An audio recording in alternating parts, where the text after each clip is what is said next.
Good night, everybody, and welcome once again to another LimeVibe Live podcast. I'm your host, Yori Kemp from the Bahamas. Thank you for joining me again for another Friday night edition of the LimeVibe Live podcast. If you have not done so, please like, share, and subscribe to our Facebook and YouTube page. That's LimeVibe77. That's LimeVibe77 on Facebook and YouTube. And please, it helps us out a lot. And there's also a donate link inside the description. So anything that moves your heart to give to the LimeVibe Live podcast, please do so because it really helps us to keep the machine going. So thank you once again for joining us for another LimeVibe Live podcast. We have a couple topics to talk about tonight. A few things have been happening around the region and around the world, actually. Let's start by punching right in the mouth right off the bat. Are we headed for World War III?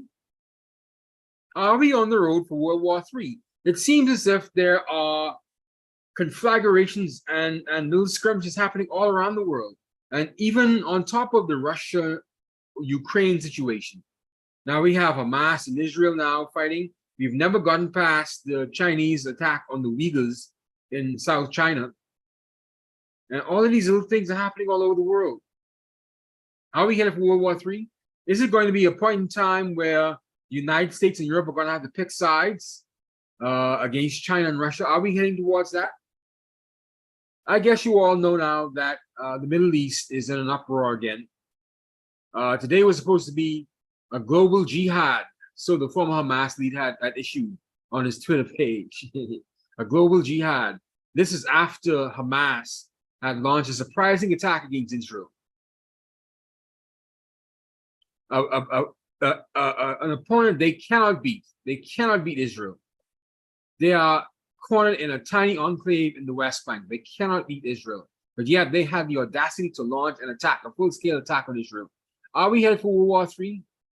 Because when you start bothering around the Holy Land and things of that nature, you know, that's a telling sign. That's a telling sign, man. Because when that starts to happen, we're going to have other countries getting in the middle of there because it's not just the Holy Land within itself. Of course, that's what it is. But then that's also the gateway to the rest of the oil around the world, in the region, in the Arabian Gulf. So when you start to destabilize the oil, then you have a problem. Because what's going to happen now, they're saying that Iran and Turkey have been backing Hamas to launch these attacks against Israel.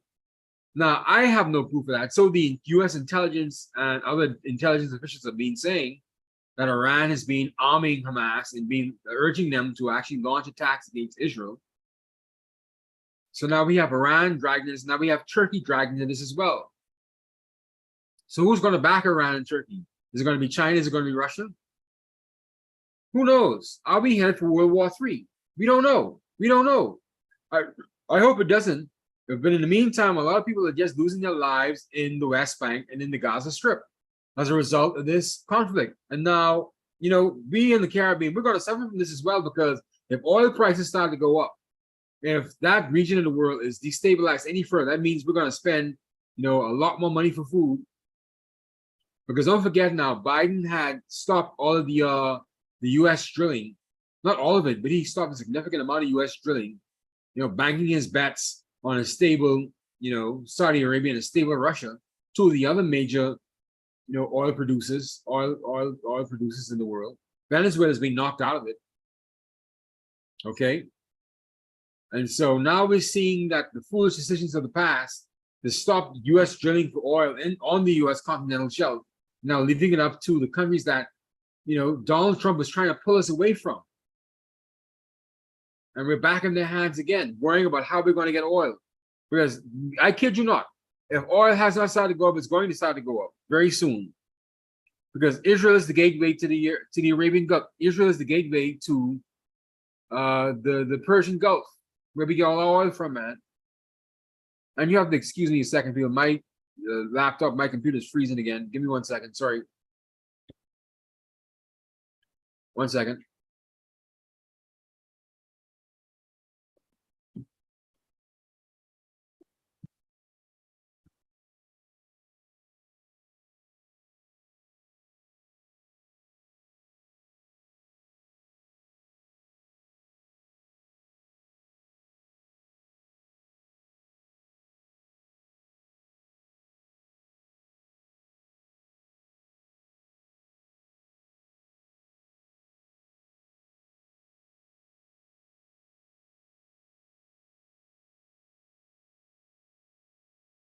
My apologies. I hope that fixes it. No, it made it worse actually. My producer's not feeling well, so usually I would get my producer to adjust the camera, but they're not feeling well, so I have to get up and do this again. Sorry. One more second, please.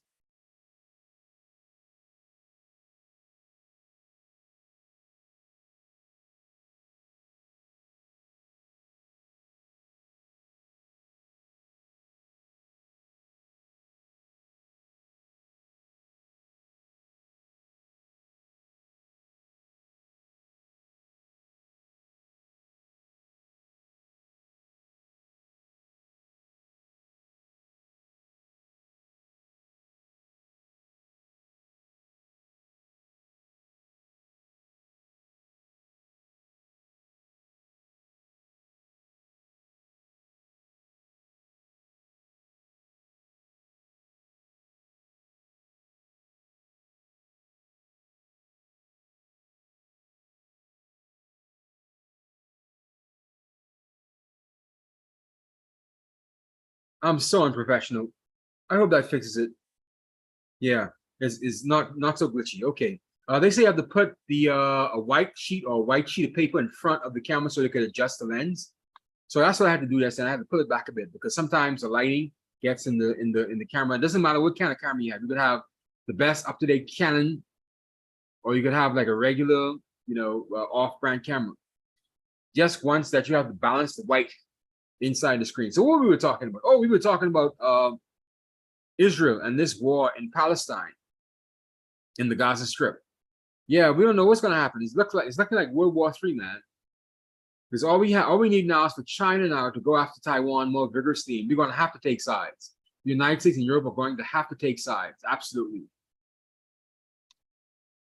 But don't forget now, we're also bearing down on the U.S. election year. So these things are going to start happening anyway. Usually you have the October surprise the month before the actual U.S. election. But no, the October surprise came in the year before the election. So this is where we are right now. This is where we are right now, man. It's just so incredibly, tense time in the world right now. And, Biden is looking weak. That's going to destabilize us further. Biden is looking weak. I'm getting a call coming through, sorry. And it looks like he's going to be, on his way out. And they're trying to make sure that he's on his way out. Let me send this message one time quickly.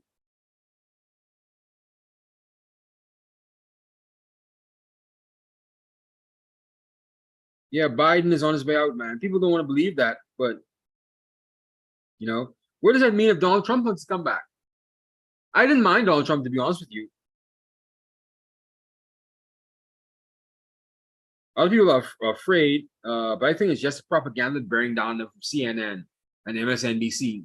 And that January 6th protest, that was a stupid thing to do what Donald Trump did. But personally, his handling of the United States, I didn't mind the scandals and whatnot. I look past that. I look past that, man. But you could tell now, all these things are happening now because Biden looks weak. Russia attacked Ukraine. Now Hamas jumped out on top of Israel. They would have never done that when Trump was in power. They would have never done it with George Bush was in power. And I dare say they probably never would have done it with Barack Obama in power. They're doing it because Biden looks waffly and weak. It's just true. Take it how you want to take it. I don't want to get too much in American politics anyway, but that's how we're looking at it now. We're looking at World War III. And, Biden is just sitting there watching it happen. Let's look at some other destabilizing news around the region. Now, Guatemalans are still protesting after the August election. They're still in the streets protesting, Guatemalans are still protesting after Bernardo Aravelo, he won the presidential elections inside Guatemala back in August. They're not protesting against him, they're protesting for him because it seems as if that the outgoing Attorney General, this Consuelo Porras from the GMT government, she is leading a charge to have all the elections, the August election, and all the ballot boxes investigated thoroughly under her say-so. And she has now been vigorously trying to see whether any kind of impropriety happened in the August election. Mind you, Aravelo was dark horse, you know. He was a dark horse and snuck up at the last minute and jumped into the race. They weren't even talking about. They were talking about Sandra Torres. She was the heir presumptive winner of the Guatemalan elections. But Bernardo Aravelo, a kind of left-wing kind of guy, has swept in and won the elections. But now his people are in the streets protesting now the outgoing GMT government because they are launching these attacks and these investigations on the incoming president, which is a very stupid thing to do because sooner or later you're going to have to leave office. You know, President-elect Aravelo did win the actual election. You're going to have to leave office at a certain amount of time. Okay, you're going to have to leave office. So now you're going to leave yourself in his hands to finish up and investigate your administration now. Now think about these things, you know. I don't know who's putting up the GMT government and Consuelo Porras in doing all this to try to, you know, invalidate Bernardo Aravelo, but it's not going to work, man. The people are too much out there for him now. Now he's the president-elect. And these people are waiting for their chat. These people are waiting for help. I would suggest you guys leave that alone. Just back away from that as quickly as you can because you're not going to win. Sooner or later, you're going to have to leave office. You're not going to win. We talked about that 2 weeks ago, actually. And I couldn't emphasize it even more than what I've already done from last week, I've done this week. You know, just step away from it, man. Just go and talk to the RVO team and say, you know something, we thought we had something, we were wrong. We are sorry, we're going to pull back from it now. We're going to help you transition into your new government. That's how you do things. They're also investigating his former party, man. His party, the Zamila party, and their headquarters. They're trying to find any inkling, any inch, any scintilla of, you know, election impropriety in the Bernardo Aravelo campaign. They haven't found anything yet. They haven't found a smoking gun yet. That's why you should leave it alone. It's stupid. You know, I don't know why Central American political politics is so bloodthirsty and so emotional, because this is just extremely emotional. This is not what democracy is supposed to look like. You lost the election, you lost the election. And Giammatteo wasn't even up for re-election. You know, he had no horse in the race whatsoever. He was going to go anyway. So it's looking like he's afraid. Now he's afraid of what they're going to find about him and about his administration any minute. It looks like he's afraid. So he's trying to intimidate Bernardo Aravelo, but Aravelo is not moving anywhere. His supporters are not moving anywhere. They're in the streets. They're in the streets. They're in the streets. These people are in the streets. So you can go on any news, go to Caribbean Magazine Plus, and you'll see where Guatemalans are in the streets protesting the Attorney General, the outgoing Attorney General, Consuelo Porras, from the GMT government, and her, you know, witch hunt against Bernardo Aravelo. Their guy, their man. That's their man. And they don't see it like that. You know, I don't know why politics in Central America is so hard and so bloodthirsty, man. This is not what it's meant for. You lost the election on the ground. If you had your horses in the race with Sandra Torres, you lost the election on the ground. You lost it on the ground. You know, you didn't win. Pull back. That's not how democracy works.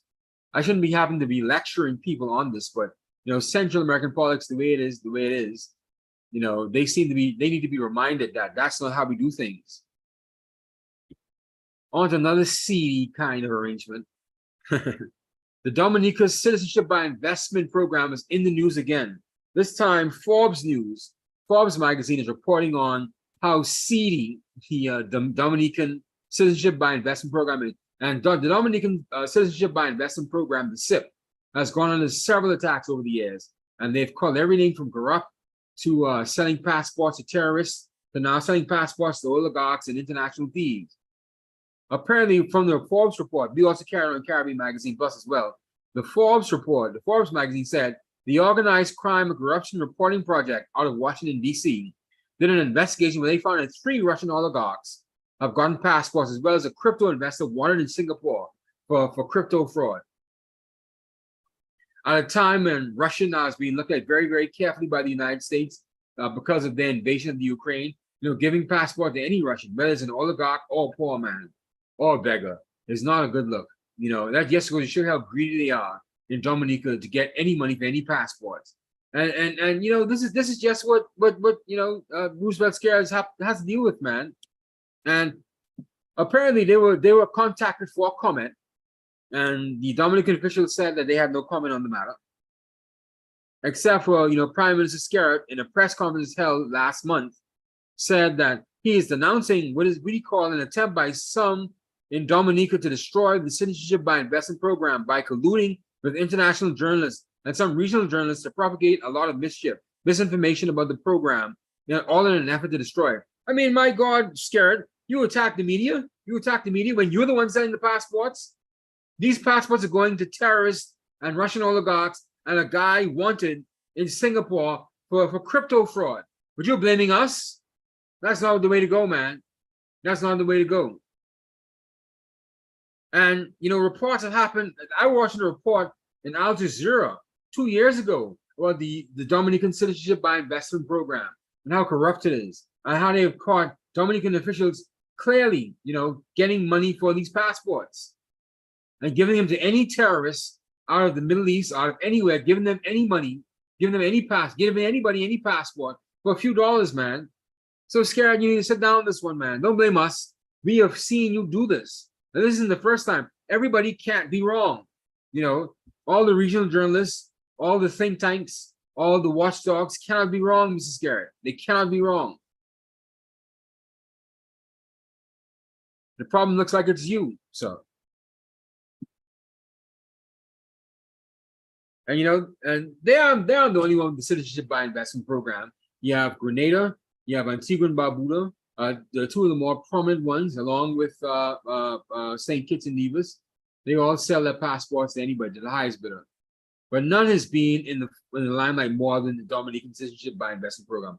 Outside of Grenada, probably sometimes, they've gotten in trouble with it. But Dominica has been the foremost one that's been involved in selling these passports and be getting in severe trouble with it. They should sell them to anybody, man. You have to crack down on this. You have to clamp down. You have to actually tighten up on how you've been giving out these passports. No one say you can't do it. But you give the passports to anybody, man. There's no vetting. There's no due diligence. There's no know your customer. Anybody can get a passport. Anybody, Mrs. Skerritt? Anybody? Come on, man. In a time like this, where we have international terrorists, where you have the war in the Ukraine and Russia, selling passports to Russian oligarchs at a time like this, it's just not a good look. You have to be more internationally, politically astute than that. Yeah, talking to the regular Joe Blow on the streets of Dominica, you could shovel that nonsense to them.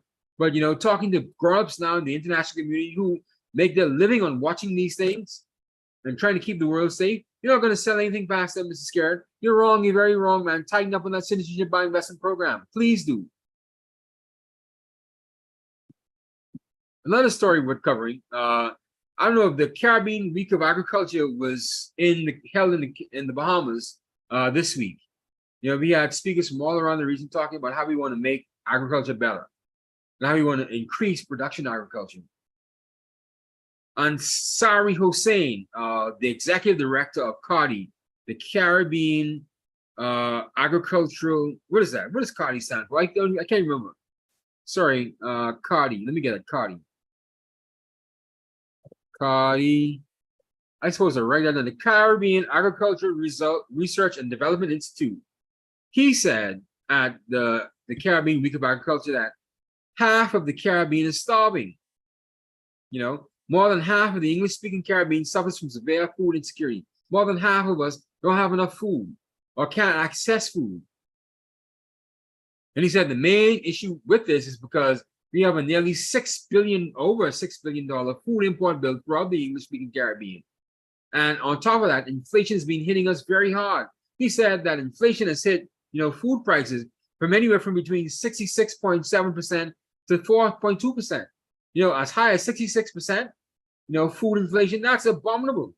We can't afford to eat. We have to grow stuff. And that's exactly what he's saying. We have to grow more stuff in the Caribbean. We have to feed ourselves.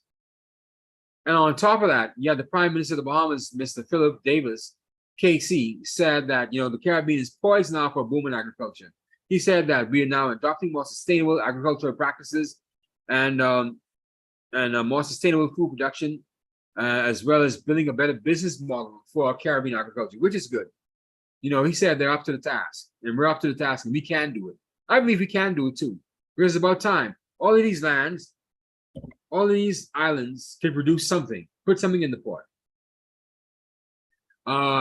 People were shocked when they found out that mangoes from Haiti Mine goes from Haiti. They have to leave Haiti, go to the United States, and then be shipped back to us in the Caribbean if you want a Haitian mango. We can't import, most Caribbean countries don't import mangoes directly from Haiti. What a way. What a way. So now we're only selling out Haitian agriculture. We're also paying more for it because, of course, when it has to go to the United States and come back here, we have to pay more for it, right? So we're shooting ourselves in the foot on agriculture. We have to find a network where we could transport our goods from each individual Caribbean island. You know, we have a lot of fruits. You know, we should not be importing fruits from America. There's enough fruits in the Caribbean that we could actually get our hands on fruits, whether it's mangoes, whether it's pineapples, whether it's bananas. We should not be importing fruits from the United States at all. Eat your own local grown fruits. We have sugar apples, we have dillies. All these things can be stored and processed. You just need to find the will to get it done. I'm not saying it's easy, but start it. And I'm glad they're starting it now. They recognize that we can't go on any further like this. And you know, so there's nothing wrong. I would eat a sugar apple over a regular American apple. I would eat sugar apple. I would eat Bahamian banana over Chiquita banana. They're bananas. I have a bunch of sugar bananas in the side of my fridge right now. A bunch of Bahamian bananas inside my fridge right now. I love them. I love them. They're sweeter than the Chiquita bananas. So find a way to build on that. Yeah, they're smaller, but find a way, man. We will eat them. If you produce it, we will eat them. I will eat them. Because I understand what's at stake. I understand that we have to support agriculture in the region. I understand what's at stake, man.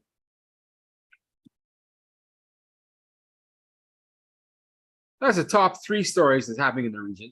You know, sorry for scaring you after that with World War III. But that's where it's headed, man.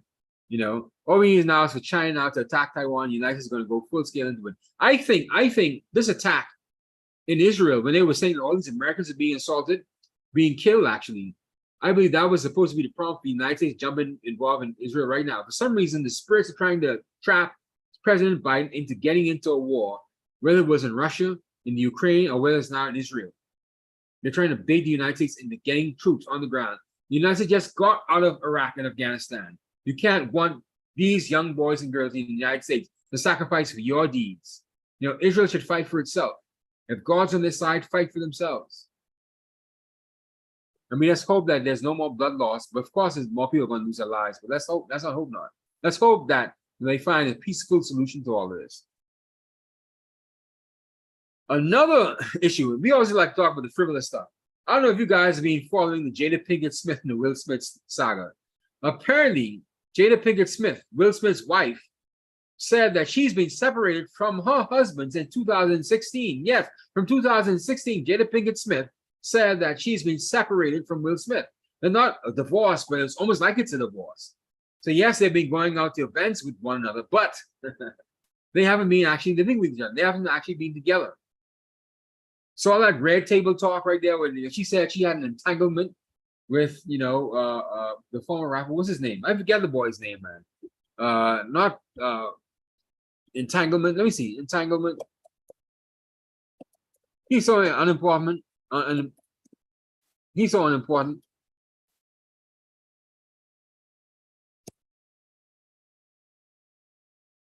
Who is it? August Alsina. I don't even know his music. You know, apparently he's a good rapper. I may have heard his music, I just never listened to it, right? But even before the entanglement, even before the red table talk where she told Will Smith about the entanglement, you know, they were separated. You had Will Smith crying like a baby. Oh my God. The demon is through with Will Smith right now. The demon is through with Will Smith right now. They're tired of humiliating him right now. He's been wrung out and hung out to dry. They're finished with him right now. After that slap of Chris Rock at the Oscars, the demon is now finished with him. He's of no more use to Jada Pinkett Smith. She's going to wring him out to dry. She's finished with him. Well, that demon within inside of her is finished with him. But let's look at the report on USA Today. Jada Pinkett Smith, she talked to Hoda Kotb. That's her name, Hoda Kotb, from the Today Show on CBS. And she had an interview with her. Let's listen to that interview right here. Let's see what they got to say. Exclusive.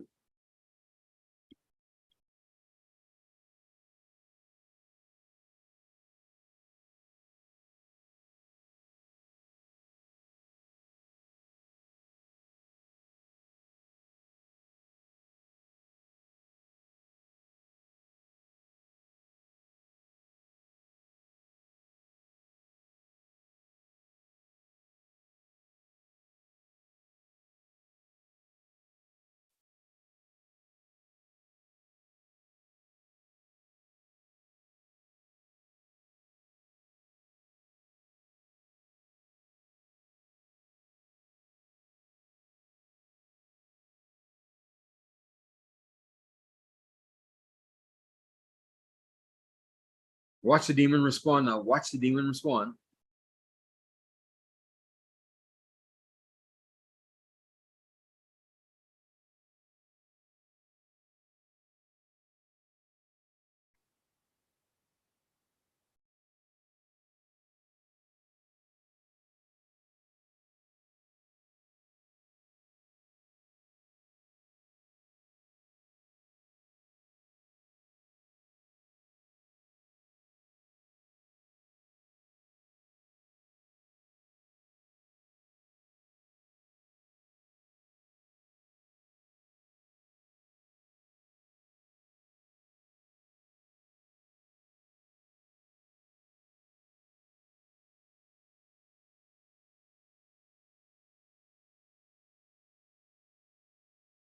Oh, look at that lion skank. Look at her. Just look at it. Look at that liar.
There you have it, folks. There you have it.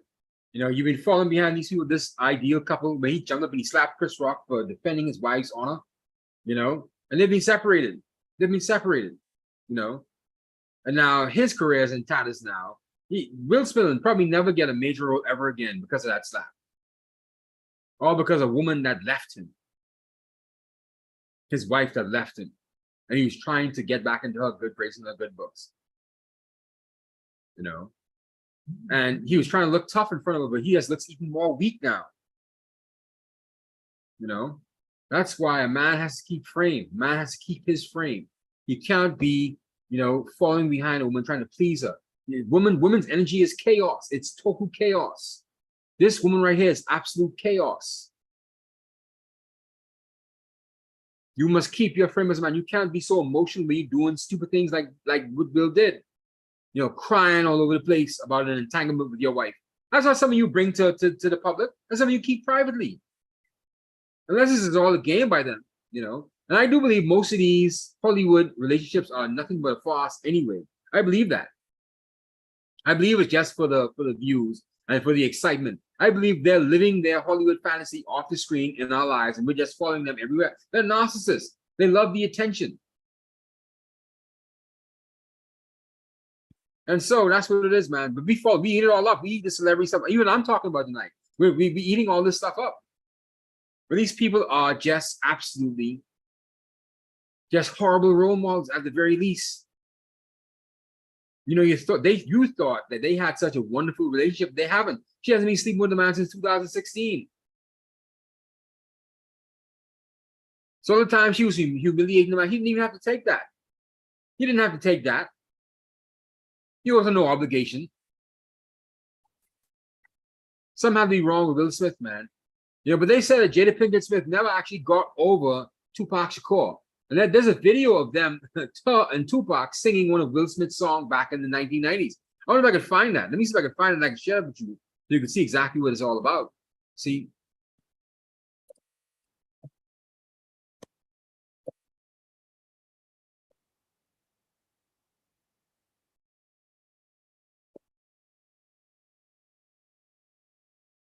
Oh, I found it right here. Let me find it. Let me play it for you right now.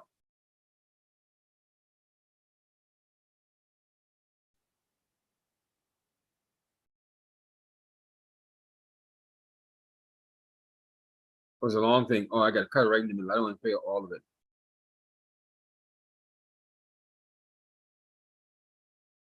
I found it. 1 second, guys. This is on a show when she was talking to Keenan Ivory Wayans. Let's play this right here for you. So now you see the background of how this thing got on, and you see the chemistry between her and Tupac.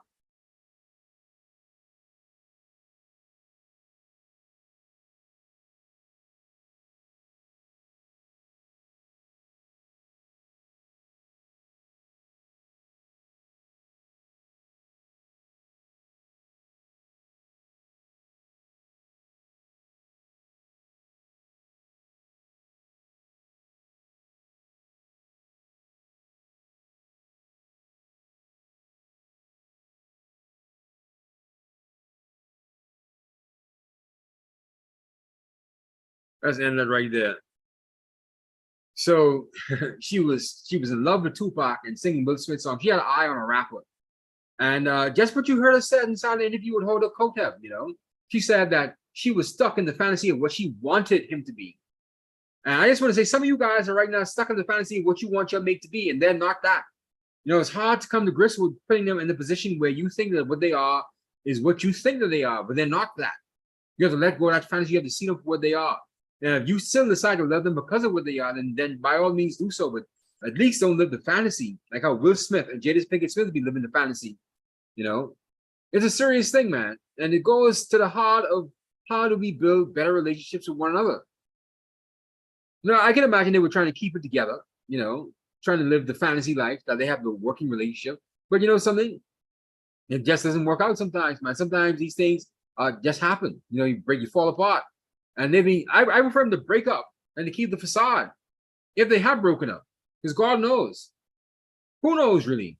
Because we're all trying to analyze this right now. I still believe that it's fake stuff. I believe that it's fake relationships. That's what I believe. Anyway, let me recap what we spoke about tonight. Let's get out of here. There's a block party happening tonight, and I'd like to go attend it. But I haven't eaten this yet, so I have to get something to eat and then go attend the block party. I talk about World War III. Is an Israeli and Palestinian conflict going to lead us to World War III? All we need now is for China to jump in there with some sort of armed conflict with Taiwan or back Iran in some way, somehow. We have the United States and Europe having to pick sides against China. That's all we need right now. But the world is burning and people are dying inside the Gaza Strip right now. We also talked about the Guatemalan protests right now. People are still in the streets for their guy, Bernardo Aravilla, their president-elect. They want him to take office and they want the transition to be smooth. But the outgoing Giammattei office, along with his attorney general, Consuelo Porras, is not making it easy. They're having investigations into the previous election where Bernardo Aravilla won. They're investigating his political headquarters. They're investigating everything about that election. They just can't let it go. And so Bernardo Aravilla, the president-elect's people, they're in the streets in Guatemala. They're not letting it go. And I wouldn't let it go either because you have to protect your guy. He's your guy that's going to deliver change for you. You have to protect him at all costs. We also talk about Dominica's citizenship by investment program, if they have one. I think they're selling, passports out the window. They don't care anymore. There's no due diligence. You want a passport here. You got $100,000. You got $200,000 here. Have a passport for the highest bill. They don't care anymore. That's their country. That's Scarrett's country. And the opposition is just so weak, in Dominica. There's a one-man band, Dominica. He isn't a dictator per se, but he's acting like it. He's not brutal, but he's definitely, making sure that he makes as much money out of Dominica as he possibly humanly could. Regardless of how many people have been investigating this citizenship by investment program, how many reports from places like Forbes magazine and Al Jazeera, and how many Russian oligarchs or terrorists or fraudsters and criminals have been getting passports. They're still selling passports like hotcakes in Dominica. Scarrett is saying that it's an organized, like everyone's against him, it's an organized attack by people within Dominica to send news to foreign journalists and regional journalists to try to bring his administration down. Scarrett, please. Mrs. Scarrett, please, stop it, man. All these reports can't be wrong. Everybody can't be wrong about you. another more important conversation is that half of the Caribbean, English-speaking Caribbean, half of the English-speaking Caribbean is starving right now. We're starving. You know, we are severely food insecure. We don't have access to food because of the inflation and because of the essentially because of the inflation, really. And we import most of our food. We don't have access to the foods that we need. We need to build agriculture inside the Caribbean. That's what the Caribbean Agricultural Week was happening this week inside the Bahamas. That's what they were discussing. How do we continually build agriculture? The Prime Minister of the Bahamas, he was more hopeful as he opened the conference this week. He said that we're poised for agricultural boom because we're now building up more sustainable practices for agriculture in the region. And I just hope that is true. We've also been seeing the work. We have to mention the president of Guyana, Dr. Irfan Ali. He's been leading charge for agriculture inside the region. Okay, he's been the one that's been putting his money where his mouth is, trying to build agriculture inside the region. So we just have to acknowledge him, even though he hasn't featured prominently at any of the discussions this week. But we have to give kudos to him for his efforts. He's been winning awards for his push for agriculture in the region. He's taking it seriously. And the last thing we talked about this, Jada Pinkett Smith saying that she, that's broken up from Will Smith from back in 2016. This is before the Chris Rock slap and before the Red Table Talk, when she said she had a entanglement with August Alsina that caused Will Smith to cry on air, humiliating the man. The demon is through with Will Smith. The demon is through with you. He's letting you go. The demon is releasing you right now. May still be inside of Jada Pinkett Smith, but the demon has wrung Will Smith out to dry. He's not probably going to get any major role ever again inside Hollywood. The demon is through humiliating him and washing him dry. He must now, do what he must do with his life. That's the show for tonight, ladies and gentlemen. I just want to thank you for tuning in again for London LimeVibe Live podcast. We are here every Friday. Like I said earlier, we've stopped the Monday and Wednesday show because I have classes. We stopped those shows. We're only doing on Fridays now. We don't have any structured interviews this Sunday. We were trying to get, another guest, but they haven't confirmed. They may come next week Sunday. So we'll see if we could actually scrap up a guest to come in on Sunday. We'll see. I doubt it, but we'll see. I just want to thank you guys for joining me for another LimeVibe Live podcast. If you have not done so, please like, share, and subscribe to our Facebook and YouTube page. That's LimeVibe77. That's LimeVibe77 on Facebook and YouTube. And please, there's a donate link inside the description. So please, anything that moves your heart to donate to the LimeVibe Live podcast, please do so. The kindness of your heart. We really would appreciate it. It really helps us keep the show going. So thank you once again. I'll see you once again on Friday next week. Let's get out of here. Let's play our music. Let's queue up. Let's queue up. Let's queue up.